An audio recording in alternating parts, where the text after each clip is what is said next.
Shalom, queridos, estamos aqui de volta para cumprir a nossa promessa, aonde falamos, queríamos abordar o seguinte tema: o que os teus professores de história não te contaram. Porém, antes de iniciarmos, eu gostaria de pedir a você que gostou desse material que nos ajude a compartilhar ao máximo de pessoas possíveis.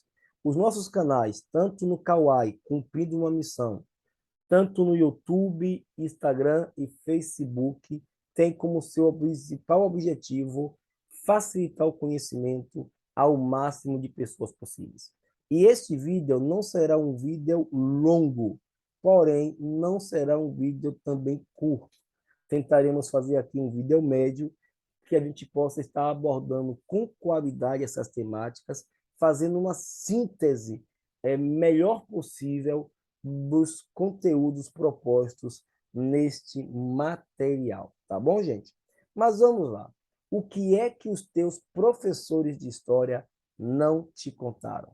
Bom, de início, eu quero começar falando sobre um tal de segredo.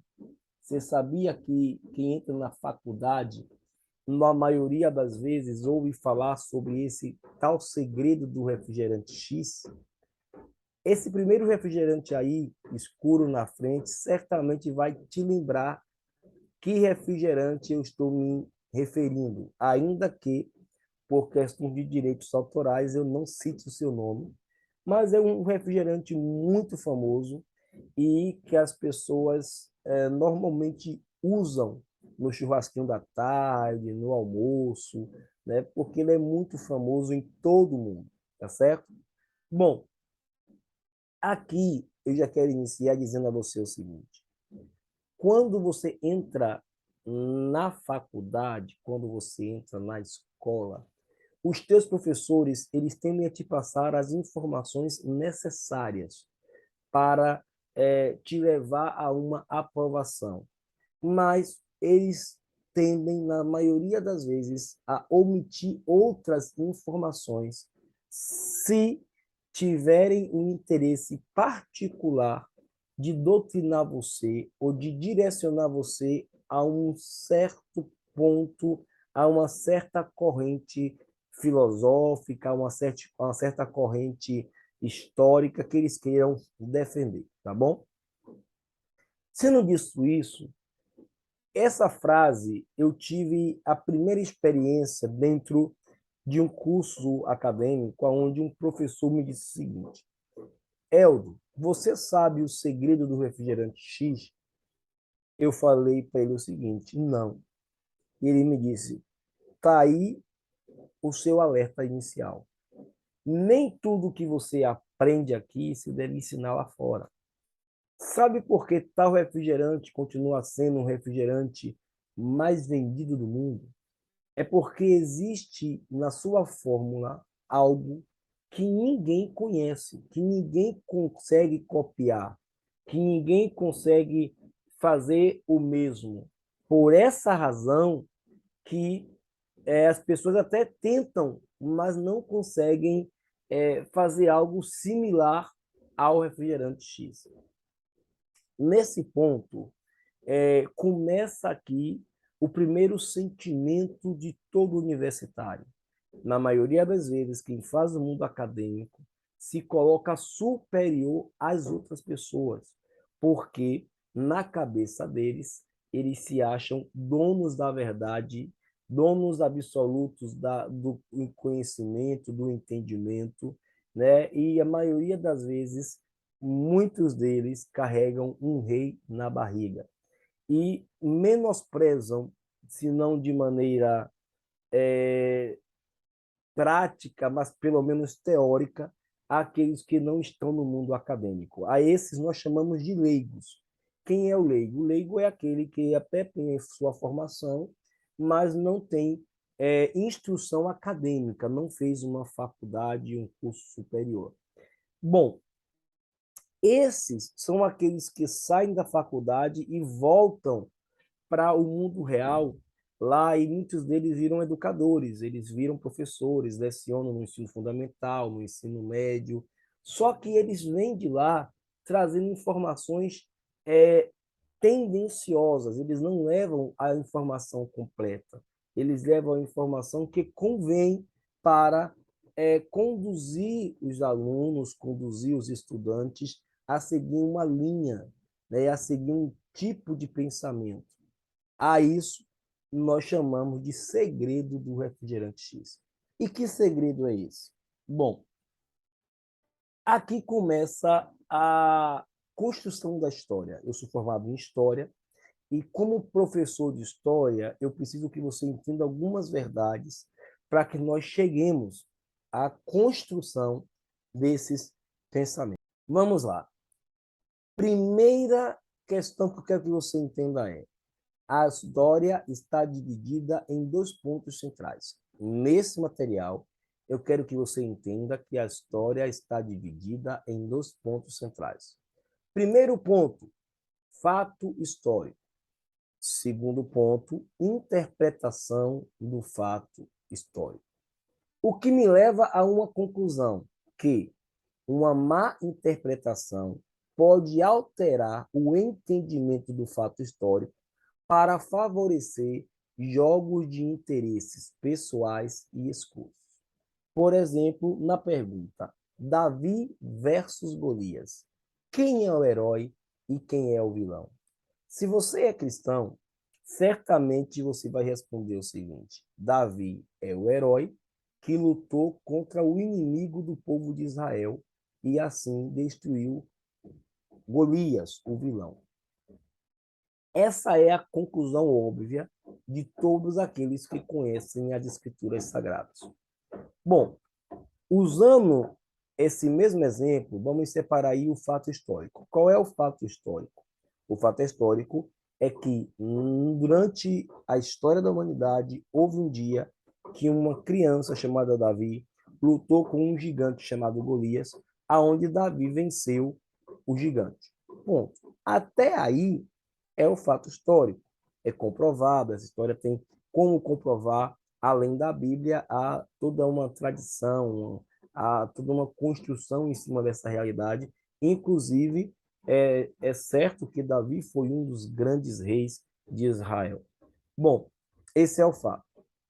Mas quando eu pergunto quem é o herói, Davi ou Golias, aqui eu estou começando a mexer na história. Por quê? Porque alguém pode dizer que não, que Davi é herói na concepção do povo judeu. Mas se fôssemos ouvir a versão dos filisteus, certamente o herói seria Golias e Davi seria um grande opressor, né? Então, a definição de quem é o herói e de quem é o vilão supostamente defenderia, né? Dependeria de quem vence a guerra. Essa é a tese que alguns historiadores começam a apontar para torcer a história. Então, em cima disso, os historiadores, muitos, começam a ir para o fato histórico e tentam trazer uma nova interpretação deste fato. Por exemplo, descobrimento do Brasil. No descobrimento do Brasil, a maioria de nós brasileiros que nasceram na década de 70, 80, aprendeu que o Brasil foi descoberto. Porém, os historiadores mais recentes não aceitam a expressão descobrimento do Brasil e tentam usar outras expressões, como, por exemplo, o Brasil foi encontrado. Ou seja, eles tentam narrar o mesmo fato histórico de forma diferente, defendendo uma tese, uma teoria sustentada por um novo conceito de interpretação. Logo, nem sempre a interpretação está ligada diretamente ao fato histórico. E o que nós mais vemos professores de história fazer é torcer a interpretação em detrimento da verdade, em prol de defender teorias e teses que sustentem as suas ideologias, tá bom, gente? Então, aqui eu quero que você entenda já de antemão que a interpretação não é o fato histórico em si. Uma outra coisa é que a leitura da história deve respeitar todo o período em que a história se passa. Ou seja, não devemos julgar o passado com a cosmovisão do presente, pois toda a história tem o seu próprio contexto épico. Esse aqui é um dos erros mais comuns que os historiadores, ou que alguns historiadores têm levado o pessoal leigo a cometer, ou têm levado novos universitários a cometer, que é olhar para o passado com a cosmovisão de hoje e julgar o passado com o pensamento de hoje. Isso é um crime na interpretação da história. Por quê? Porque a história tem fases, né? Aqui eu deixei aí registrado as fases da história. Eu tenho aí a pré-história, que tem o término 4000 a.C. Eu tenho aí a Idade Antiga, que vai de 4000 a 476 depois de Cristo, Idade Média, Idade Moderna e Idade Contemporânea, que começa a partir de 1789 e está até hoje, e nesse conceito surge também o pensamento de chamarmos de pós-modernidade, tá bom? Então, nesse sentido, é, cada fase dessa tem os seus traços culturais, cada fase dessa tem os seus princípios, cada fase dessa tem os seus valores. Eu não posso pegar os valores do século XXI, olhar para a Idade Antiga e julgar a Idade Antiga com os meus valores do século XXI. Eu preciso entrar na Idade Antiga, compreender os conceitos, compreender os valores, compreender as culturas para entender a relação daquela sociedade para com outras sociedades, para com os valores em sua volta. Então, quando eu vou ler história, eu não posso fazer um julgamento do futuro para o passado. Eu tenho que entrar no passado e entender todo o contexto para ter uma compreensão real da história. E aqui já começa outra problemática. Existem grupos que tentam julgar a história partindo do prisma do futuro para o passado. Só que isso, gente, é um absurdo. Isso não se faz numa interpretação de história, tá bom? Bom, uma outra verdade que eu quero que você entenda de antemão é o seguinte: a leitura da história deve respeitar as diferenças e individualidade cultural de cada povo, certo? Então, quando você vai ler história, eu tenho que entender que cada povo tem sua cultura, tem seus traços culturais. Eu não posso, por exemplo, olhar para a história do Brasil e julgar com um viés norte-americano, com um viés chinês. Eu não posso olhar para a história do Japão e julgar com o viés brasileiro. Cada história, cada povo, cada grupo, cada etnia tem os seus próprios traços culturais. E eu preciso entrar na história respeitando esses traços culturais, respeitando essas individualidades, para que eu possa ter uma noção real. Por exemplo, quando eu falo de racismo e eu comparo o racismo no Brasil com outros modelos de racismo no mundo, eu posso cair em armadilhas de interpretação, porque o Brasil tem um tipo de racismo e outros países vão ter outros tipos. Eu não posso, por exemplo, comparar o racismo no Brasil com o racismo que aconteceu nos Estados Unidos ou o racismo do apartheid que aconteceu em África. Então, são coisas distintas, são locais distintos, são culturas distintas. Cada povo é um povo, cada cultura é uma cultura.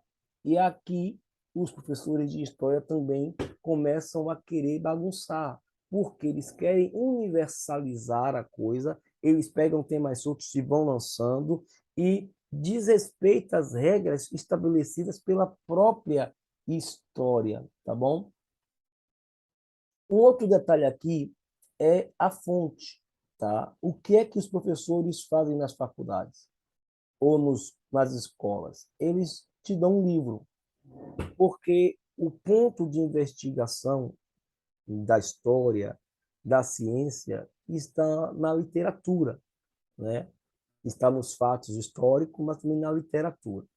Aí um professor te passa lá um livro. Vou pegar aqui a bibliografia de um livro. Chiavenato, Júlio J. O Negro no Brasil, da Senzala à Guerra do Paraguai.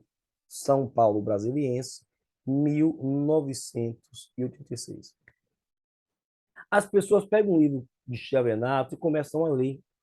E começam a tratar esse livro como se fosse uma espécie de Bíblia, porque o professor ele induz o aluno a achar que tudo aquilo que está no livro de Chavenato é verdadeiro, é verídico, é autêntico, que o cara é um grande autor, que o cara é um grande escritor.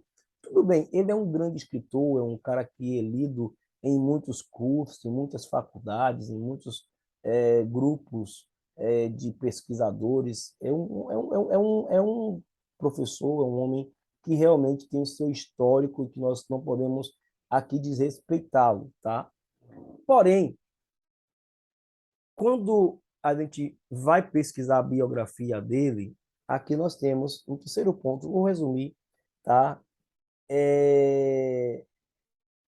A definição seguinte, está em negrito, esquerdista convicto. O que é um esquerdista convicto? É aquela pessoa que tem a sua cosmovisão a partir do marxismo cultural. É aquela pessoa que entende a divisão de classes, burguesia versus proletariado. A grande questão que é omitido nas escolas e faculdades é que existem outros grupos, outras linhas, outros pensadores que irão fazer uma abordagem sobre o mesmo tema. Qual é o tema?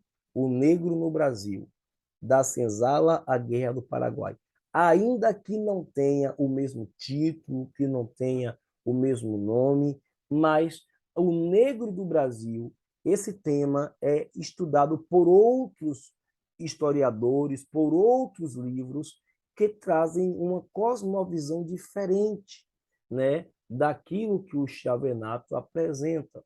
Mas muitos educadores indicam apenas a visão do Chavenato, levando uma doutrinação às escolas, porque segue a corrente apenas de um grupo. E qual é o grupo? O grupo da esquerda, o grupo que defende o marxismo cultural. Isso acontece tanto com livros nacionais como com livros internacionais. Por exemplo, vocês não podem cair na falácia que estão errando porque não sabem ler inglês, tá, gente? O Corvel Joel, começa a trabalhar com white racismo, né? Salvo engano, racismo branco, algo assim, que é um outro livro internacional.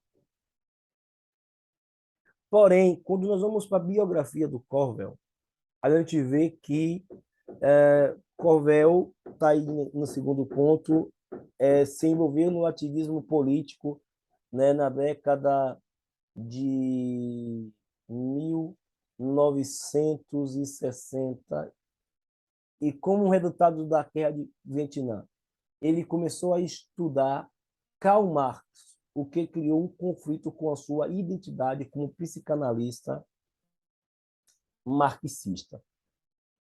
Melhor, freudiano ou freudiano, e levou a caracterizar-se como um psicanalista marxista. Ou seja, Corvel, ele é mais um pensador de esquerda que fez esse livro e que às vezes é apresentado para o mundo todo como uma grande verdade absoluta, como uma espécie de Bíblia. Mas eu vou repetir, esses autores são apenas autores que têm uma linha de pensamento, têm um ponto de vista, mas não são donos absolutos da verdade. E quando nós falamos em história como fonte de pesquisa, a gente precisa compreender que a história tem que ser ouvida e lida com várias fontes, com vários pensamentos, né? E não apenas seguindo uma fonte só, porque isso já é uma doutrinação e não mais um ensino de história. Então, se eu vou falar de Karl Marx, eu tenho que falar de outros pensadores que abordam a sociedade também na história com a cosmovisão diferente de Karl Marx. Independente da minha opinião, eu tenho que levar o meu aluno a conhecer todas as fontes, todas as possibilidades de informação, tá bom? Bom, sendo dito isso, aqui eu começo a falar de verdades que muitas das vezes o teu professor de história omite de você. A primeira verdade, gente, está num tema bem interessante: racismo versus escravidão. Hoje em dia, a maioria das pessoas que falam sobre racismo tentam associar racismo com escravidão, principalmente quando estudamos história do Brasil. Tentam colocar os portugueses como os escravistas, como os cruéis escravistas, né? O negro como vítima de uma escravidão feita por brancos, né? O índio também. Essa é a história que alguns educadores passam. Porém, fazendo uma leitura honesta da história, a gente tem que entender alguns princípios que vai desconstruir esse discurso. Primeiro princípio: não devemos misturar racismo e escravidão. São coisas distintas. Por quê? Ocorreram em épocas diferentes e locais diferentes, e nem sempre ocorreram associados.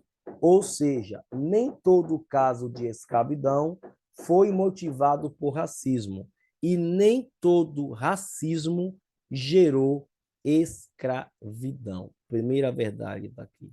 Ou seja, a escravidão foi um traço da história da humanidade que aconteceu, aonde muitas das vezes estava ligado a costumes, por exemplo, geopolíticos, né? Povos que dominavam outros povos tinham a mania, tinham o costume de escravizar os povos dominados. Nesse contexto, não havia nenhuma ligação ao racismo em si. Não era uma questão de preconceito de raça, mas era uma questão do grupo mais forte dominar o grupo mais fraco. E isso acontece por diversas vezes na história. Uma outra coisa interessante é o racismo não está ligado exclusivamente contra a raça negra. Não. O racismo é todo preconceito, é toda ação contra a raça, contra o ser humano, contra a pessoa por causa da sua condição racial. Só que não existe só a raça negra no mundo. Quando eu falo, por exemplo, de escravidão, eu vejo na história negros escravistas, a exemplo dos povos egípcios, né? O Egito é um povo negro próximo de África que teve vários escravos. A prova disso está aí nessa foto que a Bíblia narra a história dos hebreus que foram escravizados pelo povo negro do Egito. A mesma coisa em África. O teu professor de história certamente não te contou isso com profundidade, mas ele deve ter apenas mencionado superficialmente, porque nos livros estão assim, né? Mas na história do Brasil, a maioria dos negros que vieram para o Brasil como escravos não vieram porque foram escravizados pelos portugueses brancos. Não. A maioria deles que vieram aqui vieram porque lá em África, negros escravizavam negros, levavam para o mercado de escravos e vendiam os seus irmãos negros para quem pagasse mais. Então, a escravidão aqui não tem nada a ver com racismo, né? Os portugueses não compraram escravos por serem negros, mas compraram escravos simplesmente pelo fato de serem escravos. Uma prova disso na história bíblica é a história de José. José é vendido por seus irmãos como escravo e é comprado como escravo, não por causa da cor da sua pele, mas ele é comprado como escravo porque estava em condição de escravo. Então, perceba que essa construção aqui da escravidão não está diretamente associada ao racismo, ainda que alguns insistam. Quando você fala sobre o negro que escravizou negro lá próximo ao descobrimento do Brasil, você vai achar essa informação pequenininha em alguns livros, porque na maioria das vezes eles omitem ou colocam de maneira sutil para que as pessoas continuem culpando os brancos pela escravidão no Brasil. Então, a escravidão é uma temática que temos que tomar muito cuidado, porque, por exemplo, tem um último tópico. Os negros, inclusive em África, também promoveram e contribuíram para a escravidão em diversas épocas. Inclusive, vendiam seus irmãos negros no mercado de escravo, onde tribos vencedoras escravizavam tribos perdedoras. Então, o que é que os professores de história não te contam? Eles não te contam que quando nós falamos de racismo e escravidão, esse discurso simplista apresentado pelo marxismo cultural não condiz com a realidade dos fatos históricos e com um estudo detalhado da história.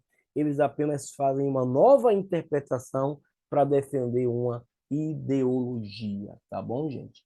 Um outro assunto que eu quero colocar aqui é sobre a ideia de racismo estrutural, a falácia do século XXI. Esses mesmos movimentos criaram um tal de racismo estrutural.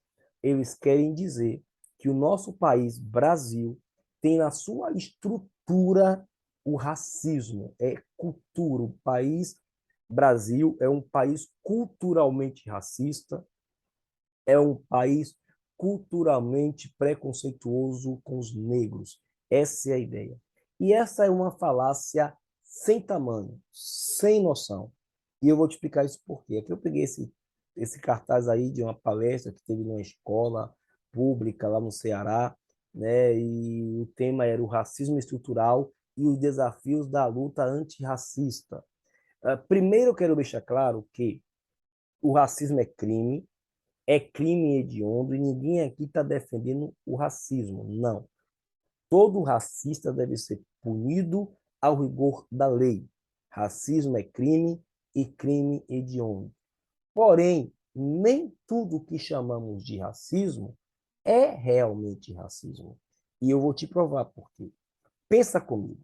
Primeiro, racismo estrutural parte de um julgamento pós-moderno do passado. Leis contra o negro nós não tivemos somente no Brasil. Nós tivemos no mundo inteiro. Inclusive, há relatos de leis também contra o branco em países negros, né? Em África, por exemplo. Então, leis racistas houve no mundo inteiro. O que é que mudou na história do mundo? Em algum momento, pessoas foram se conscientizando e surgiu os movimentos abolicionistas. E esses movimentos vão combatendo a escravidão e chega ao ponto de combater também o racismo. No Brasil, nós tivemos um grande divisor de águas, que foi a assinatura da Lei Áurea pela princesa Isabel, rompendo aqui o conceito de escravidão no nosso país. E, naturalmente, com o passar do tempo, o conceito de racismo também foi sendo desconstruído. Hoje, nós temos uma Constituição Federal. O que é que trabalha, o que é que nós podemos falar sobre estrutura de uma nação? A estrutura de uma nação é o seu pilar central, né? É a sua base central. E qual é a base do nosso país? A nossa Carta Magna, Constituição Federal. E lá reza que todos os brasileiros são iguais diante da lei. Ponto. Então, a estrutura do país que está apresentada em sua Carta Magna criou um país igual para todos os povos aqui presentes, para todas as etnias aqui presentes. Mediante nossa Carta Magna, o Brasil é um país de todos e para todos os brasileiros e também visitantes, tá certo? Provando que nós não somos um país estruturalmente racista. Por quê? Porque a estrutura do nosso país é fundamentada na nossa Constituição Federal e não nas ideias e filosofias de pessoas, certo? No entanto, é correto afirmar que existem pessoas racistas no Brasil. Verdade. A essas pessoas devemos combater. Porém, também não podemos dizer que tudo é racismo. E eu vou te dar um exemplo bem simples. Um aluno negro de escola pública que não respeita seus pais, não presta atenção nas aulas, não frequenta, né? É um aluno rebelde, é um aluno que não respeita professor, que ataca professor. Qual é a consequência desse aluno no futuro? Se esse aluno não estuda, se esse aluno não aprende, se esse aluno não se dedica para crescer, se esse aluno não respeita seus pais, esse aluno vai ter uma colheita lá na frente. Porque tudo que ele está plantando hoje, um dia ele vai colher. E essa lei da semeadura é universal para todos. Isso também pode acontecer com o aluno branco, com o aluno índio, seja qual for o aluno. Eu coloco o negro aqui apenas por um ponto de exemplo para provar que nem tudo que acontece é racismo contra o negro. Essa pessoa que não aproveitou a oportunidade, que desrespeita o professor, que não valoriza seus pais, ela vai para o mercado de trabalho e ela não se qualificou para estar no mercado do trabalho. Quando ela chega no mercado do trabalho, ela vai fazer por uma entrevista e alguém vai dizer que ela não tem condição de ser empregada. Ora, essa empresa está sendo racista ou está constatando um fato de que aquela pessoa especificamente que não valorizou a sua história, não valorizou a falta de aprendizado, não tem qualificação para estar ali? Então, o fato de uma empresa não contratar negros, por exemplo, não necessariamente é porque ela é racista, mas é porque ela talvez não encontrou profissionais no mercado de trabalho que atendam às necessidades da empresa em relação aos seus funcionários. Como é que eu posso mudar isso? Aí eu vou trabalhar com a educação. Eu preciso mexer na educação, preciso entender o contexto de cada criança para motivá-la a estudar e a se qualificar. Então, perceba que as discussões das problemáticas sociais são muito mais profundas do que justificar tudo com racismo e preconceito. Existe racismo, racismo é crime hediondo, mas nem toda ação contra um negro é motivada por racismo. A violência é uma prova disso. Tem muitos negros que morrem não porque são negros, mas morrem por causa das drogas, morrem por causa da marginalidade, morrem por causa de se colocarem em condição de risco quando eles entram no mundo do crime, sabe? Então, essa divisão que criaram não condiz com a realidade dos fatos históricos, sabe? E o professor que insiste em dizer que as pessoas morrem apenas porque são negras, que o racismo é estrutural, ele está negando verdades da história que estão nas entrelinhas dos fatos históricos, sabe? Então, cuidado com isso, fica a minha dica a você, tá bom? Um outro assunto aqui é a bandeira do Brasil, certo? A bandeira do Brasil é um assunto que tem sido recentemente falado e aqui eu trago para vocês aí um modelo de bandeira que querem ou queriam trazer para o país. Eu vou ler para vocês aqui a matéria. Na sexta-feira, 19/11, Dia da Bandeira, o movimento Amor na Bandeira, organizado por parceiros e amigos, irá fazer um encontro virtual para discutir a proposta de inclusão da palavra amor na bandeira nacional. O tema, que já foi alvo de discussões anteriormente, tem o intuito de combater o ódio político e relembrar a relevância dessa data. Primeiro ponto: a esquerda como um todo não gosta da bandeira nacional, principalmente pelo seu lema central, que é ordem e progresso. Pensando nisso, grupos ligados à esquerda já tentaram mudar esse lema. E a primeira vez, né, que a ideia de mudar a bandeira nacional surgiu foi pelas mãos do designer Hans Dowen, mais conhecido pelos seus trabalhos na produção de vinhetas para a TV Globo. Além da inclusão da palavra amor, o grupo também sugeria que a faixa branca que sustenta a frase seja virada com a ponta final direcionada para cima, trazendo um lema mais positivista. Na visão do design alemão, que vive no Brasil há 42 anos, a maneira como o símbolo é construído atualmente aponta inferioridade. Por fim, Donner também acredita que os tons de verde e amarelo usados na bandeira possam ser apresentados em degradê, com um visual mais moderno. Ou seja, perceba que grupos ligados à esquerda tentam desconstruir a bandeira nacional há muito tempo, fora os grupos que queimaram, foram os grupos que colocaram as bandeiras do Brasil em lugares inapropriados do corpo, por aí vai. Então, a bandeira nacional ela é atacada constantemente por esses grupos, certo? Aqui nós temos também tentativa de ressignificação. Aí alguém colocou lá no meio de uma bandeira lilás aí com o formato da Igreja do Brasil a seguinte expressão: índios, negros e pobres, como uma arte ressignificou a bandeira do Brasil. Bom, essa é a nossa bandeira. A nossa bandeira é verde, amarelo, azul e branco. A nossa bandeira tem escrito como lema central ordem e progresso.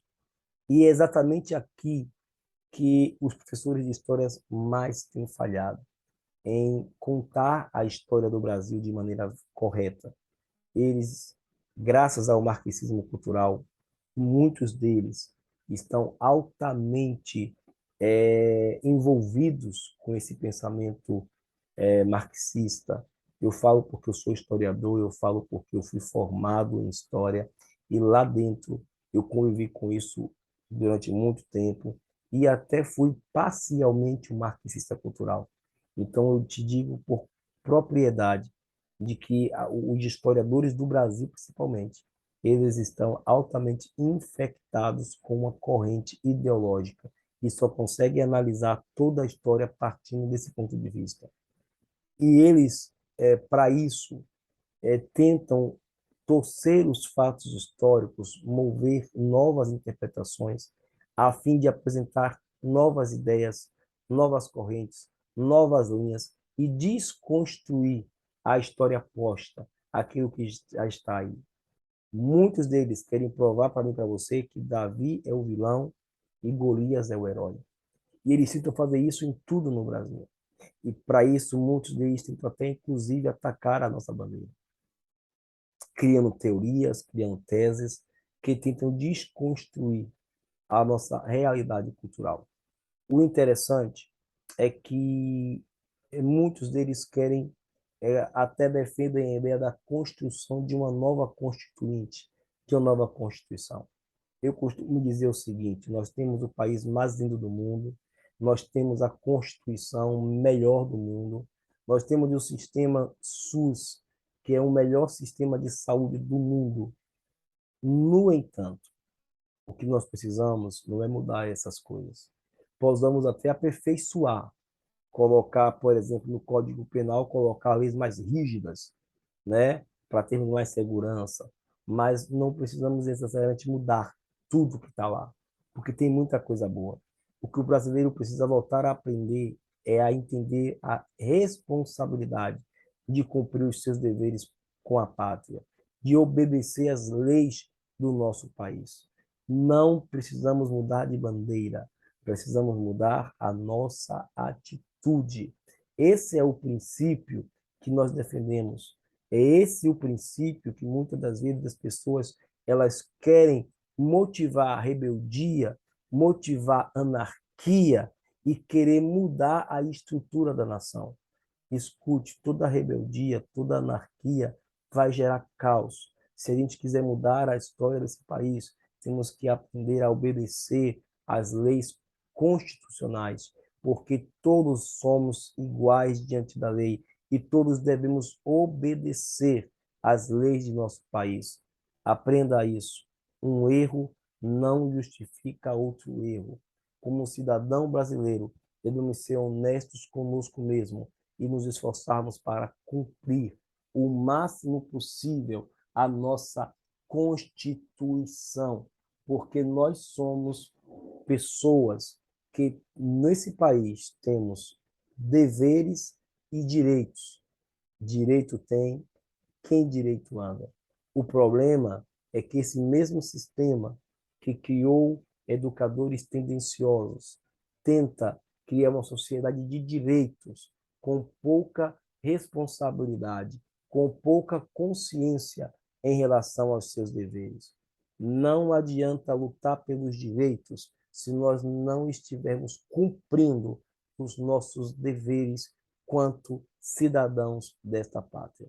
Tá bom, gente? Então, em geral, os professores de história, eles mentem quando eles falam meias verdades, quando eles contam meias histórias, quando eles te mostram apenas uma linha sem mostrar o outro lado da moeda. Eles mentem quando eles torcem os fatos de maneira tendenciosa para justificar o marxismo cultural, para justificar o pensamento de divisão de classe, tá bom? Pensa nisso. Antes de você estudar, vá na biografia, procure ler mais de um autor que fale sobre a mesma temática e, de preferência, leia autores de pensamentos políticos diferentes, autores que tenham cosmovisões diferentes. Se você pode ler autores também internacionais, não só ligado à esquerda, mas também ligado à direita, ou pensadores livres que não tenham uma linha apenas específica direita à esquerda. Ouça várias correntes até tirar a sua conclusão. Cuidado com a dogmatização que muitos historiadores estão fazendo em sala de aula, tá bom? Pense nisso. Eles tentaram tirar a nossa história, eles tentaram mudar a realidade do nosso país, eles tentaram implantar aqui uma outra cultura que não é nossa. Mas, graças a Deus, o Brasil está acordando e esse ano de eleição vamos dizer não a toda tentativa de transformação cultural. O nosso país é um país que tem a sua própria história, que tem o seu próprio legado, que tem os seus próprios heróis. Não permita que transformem heróis em vilãos e vilãos em heróis, porque essa é a linha daqueles que tentam, por exemplo, defender os marginais e desconstruir a imagem da polícia militar, do exército, da marinha e da aeronáutica. Não, querido, não confunda. Herói continua sendo herói. Vilão continua sendo vilão. Todos são chamados, sim, a mudarem de atitudes, a se arrependerem, a merecem ter novas oportunidades, mas não é essa a questão. Quando alguém escolhe fazer o errado, naquele momento ele está sendo um vilão. E eu não posso jamais, jamais, transformar os verdadeiros heróis de uma nação, que são as suas forças armadas, em vilãos, como esse sistema de interpretação tenta fazer. Graças a Deus pelas Forças Armadas do nosso país. Graças a Deus pelos nossos verdadeiros heróis que lutam pelo bem da sociedade como um todo, tá bom? Que Deus te abençoe. Espero que você tenha gostado desse material e que a gente possa, juntos, fortalecer esse canal e futuramente estaremos trazendo outros temas interessantes, se Deus quiser.